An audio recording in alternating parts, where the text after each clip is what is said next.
আজ হিন্দু সম্প্রদায়ের সর্ববৃহৎ ধর্মীয় উৎসব দুর্গাপূজার মহাদশমী। সকাল থেকেই দেশের বিভিন্ন পূজা মণ্ডপে শুরু হবে বিজয়া দশমীর পূজা অর্চনা।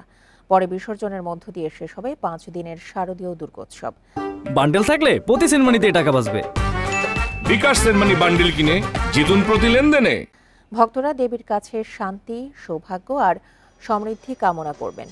পূজা শেষে শুরু হবে প্রতিমা বিসর্জনের আনুষ্ঠানিকতা। পলাশী থেকে শোভাযাত্রার মাধ্যমে প্রতিমা নিয়ে যাওয়া হবে বুড়িগঙ্গা নদীতে। একই সঙ্গে সারা দেশেই পূজা মণ্ডপগুলোতে সম্পন্ন হবে বিসর্জন।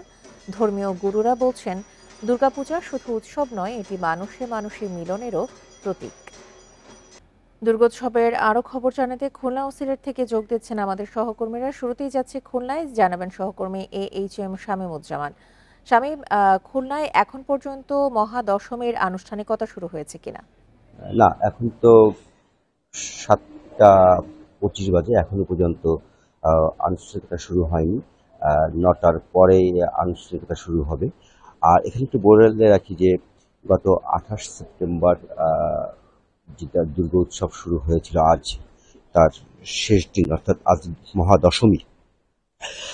আজ প্রতিমা বিসর্জনের মধ্য দিয়েই হিন্দু সম্প্রদায়ের সবচেয়ে বড় ধর্মীয় উৎসব সেটা শেষ হবে। এই ধর্মীয় উৎসবকে কেন্দ্র করেই গত কয়েকদিন কিন্তু খুলনা মহানগরী সহ খুলনা জেলায় এক ধরনের উৎসব মুখর পরিবেশ সৃষ্টি হয়েছিল। এখানে কিন্তু হিন্দু সম্প্রদায়ের পাশাপাশি সব ধর্মের বর্ণের মানুষ এই উৎসবে অংশ নিয়েছে। এখানে এবছর কিন্তু খুলনা জেলাতে সব মিলিয়ে 980টি মণ্ডপে পূজা অনুষ্ঠিত হচ্ছে।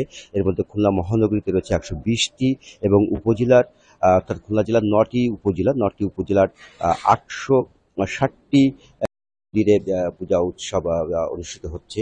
আর মন্দিরগুলো নিরাপত্তার জন্য প্রশাসন আছে, পুলিশ আছে, র্যাব আছে। এর পাশাপাশি প্রতিটি পূজা মণ্ডপের উদ্যোগে নিজস্ব স্বেচ্ছাসেবকরাও নিরাপত্তার দায়িত্বে ছিলেন। সব মিলিয়ে 4 স্তর বিশিষ্ট নিরাপত্তা বেষ্টনী ছিল। এবং এবারের যে আয়োজন, অর্থাৎ নিরাপত্তা এবং প্রশাসনের যে প্রশাসনের তৎপরতা নিয়ে কিন্তু আয়োজকরা বিভিন্ন মন্দিরের যারা দায়িত্বশীল রয়েছেন, নেতৃবৃন্দ রয়েছেন, তারা সন্তোষ প্রকাশ করেছে।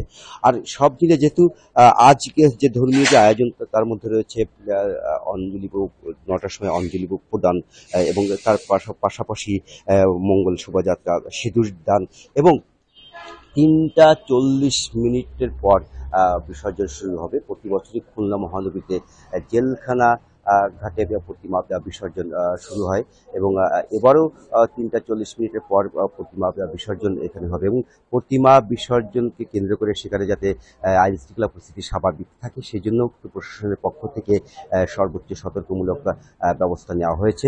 তো এই ছিল আমার কাছে সর্বশেষ তথ্য।